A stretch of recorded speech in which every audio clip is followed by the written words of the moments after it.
What is happening, J Games Dude here, and let me ask you a quick question. Are you a fan of the Borderlands series? Because I feel like if I talk about anything Gearbox related, that's most likely going to be the first thing that you're going to think about, or the first thing that might actually come to your mind. Why? Because reason being is that that's kind of the best series. I can't really think of much in the way of franchises that they've created that have hit as much popularity as Borderlands has. But would it also surprise you to know that Borderlands was originally published by 2K? Well, I think reading the article title should tell you enough. I've got an article up here by, or rather from, Reuters. Take-Two is buying the Borderlands maker Gearbox from Embracer.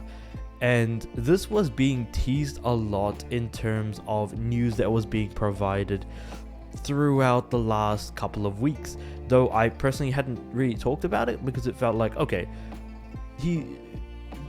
Randy Pitchford, the guy who runs Gearbox, the CEO rather, he was talking to his studio about like, okay, look, there's going to be some changes that are going to be happening, and it's really just a matter of time before we can actually share what that is. And now we know, and we can kind of understand why he's really happy about that, because Take-Two is actually Take-Two is a very safe umbrella to be under. Also, I realized I just made a mistake. It's 2K that originally published Borderlands. Take-Two is the other one, who owns GTA developers. And yeah, before I make any more mistakes, I should probably just leave it at that. But I'm glad I caught myself out there for a second. With that being said, though, it's this very safe umbrella to be under, so I can understand how someone like him would actually be happy. When I say him, I'm talking about Randy Pitchford here.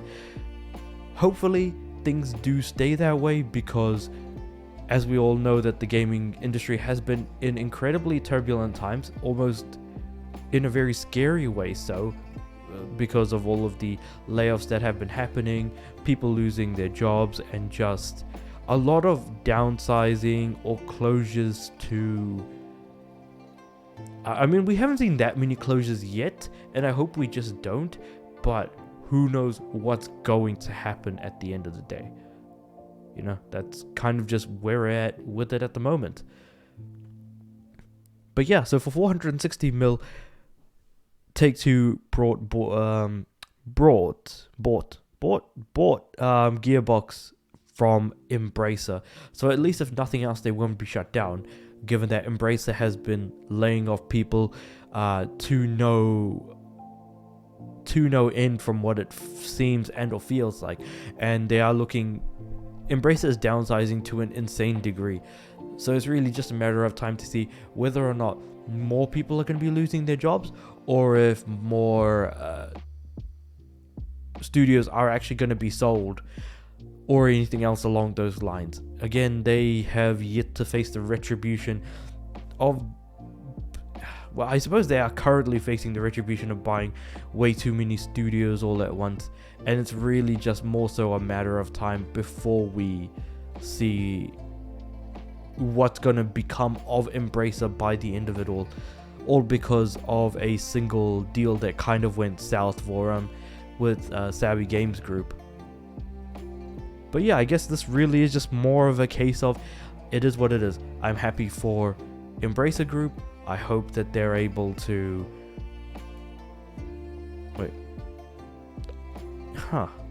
Yeah, I'm happy for Gearbox. I hope that they're able to, get Borderlands 4 out, which has been confirmed as a result of this. But with all of that said, let me know what you guys think about this in the comments below, because I'd be interested to know whether or not, if you're watching, that you're a Borderlands fan, and even if you're not, have you played any of the titles? That would actually certainly be interesting to know, because it is one of like the bigger titles that they make. Borderlands 4 being in development, sure. I'm just hoping that their comedy stylings are going to be more along the lines of Borderlands 2 or Tales from the Borderlands, not the new Tales from the Borderlands, just the one before. So those two were great. Borderlands 3 was a bit out there, sure, but I suppose that's nothing new for the Borderlands franchise as a whole. And Tiny Tina Wonderlands was a different take on the already well-known Borderlands formula from 1 to 3 that we kind of would have expected to see, but changed up in a more sort of D&D style or aspect. But yeah, please do put that all into the comments below, or anything that I've just talked about or described in this video. Like the video if you liked it, subscribe to the channel. I'm aiming for 200 subs by the end of the year, and with all of that said and done, I do upload every day, so I'll see you guys tomorrow.